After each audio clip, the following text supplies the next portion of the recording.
நம்ம இன்றைக்கி பாலக் ஆலு பாலக் செய்ய போகிறோம். உருளைக்கிழங்கு பாலக்கீரை எடுத்து வச்சுருக்கேன். எப்படி செய்யறதுன்னு பார்ப்போம் வாங்க.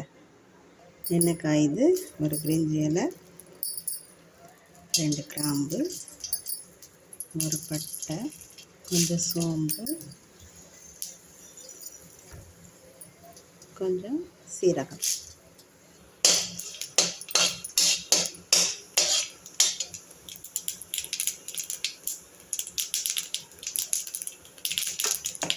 கொஞ்சம் வெங்காயம் போடலாம். பொடிசாக கட் பண்ணிக்கோங்க.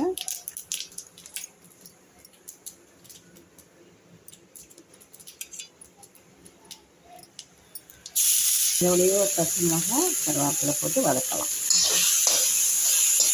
இஞ்சி பூண்டு,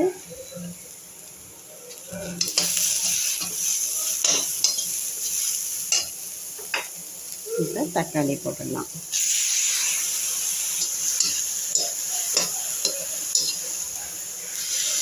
இந்த தக்காளியில் இருக்கும் பாருங்கள், இந்த சாறு, அந்த சாறுலேயே இந்த உருளைக்கிழங்கு வேகணும். அந்த மாதிரி உருளைக்கிழங்கையும் கட் பண்ணி இதில் போட்டு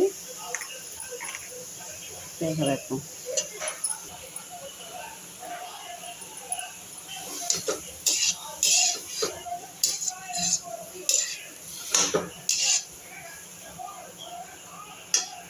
வேணுன்னா தக்காளியை அரைச்சி விடலாம். அரைச்சி இந்த மிக்ஸி ஜாரையும் அலம்பி விட்டிங்கன்னா இந்த தண்ணியிலேயே உருளைக்கிழங்கு வெந்துடும்.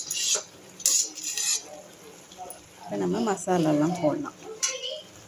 மஞ்சப்பொடி, மிளகாப்பொடி, கரம் மசாலா, உப்பு இதெல்லாம் போட்டுடலாம்.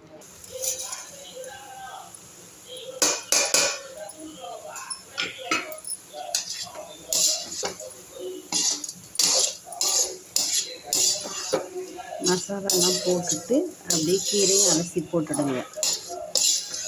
எல்லாம் சேர்ந்து வெந்து வரும்போது உப்பு காரம்லாம் கரெக்டாக இருக்கும்.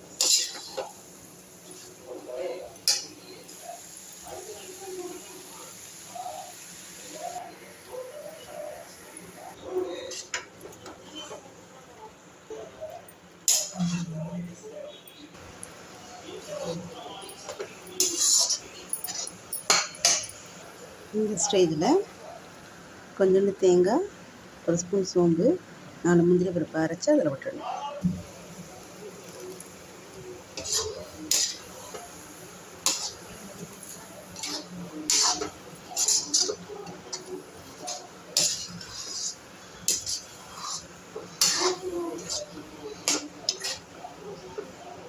அவ்வளோதாங்க. கொத்தமல்லி தூவி இறக்கிட வேண்டியதுதான். சப்பாத்திக்கு சூப்பராக இருக்கும். நீங்களும் இது போல் பாலக்கீரை கிடச்சிக்கணும், ஆலு வச்சு சப்பாத்திக்கு சைட் டிஷ் பண்ணுங்கள். செமையாக இருக்கும். செஞ்சு பார்த்துட்டு நல்லா இருந்ததுன்னா ஷேர் பண்ணி சப்ஸ்கிரைப் பண்ணுங்கள். இதுக்கு மேலே ஃப்ரெஷ் க்ரீம் போட்டுக்கலாம், வெந்தயக்கீரை போட்டுக்கலாம், எது வேணால் போட்டுக்கலாம். நான் கொத்தமல்லி தான் போட்டிருக்கேன். நீங்களும் இது போல் செஞ்சு பாருங்கள். நல்லா இருந்ததுன்னா ஷேர் பண்ணி சப்ஸ்கிரைப் பண்ணுங்கள்.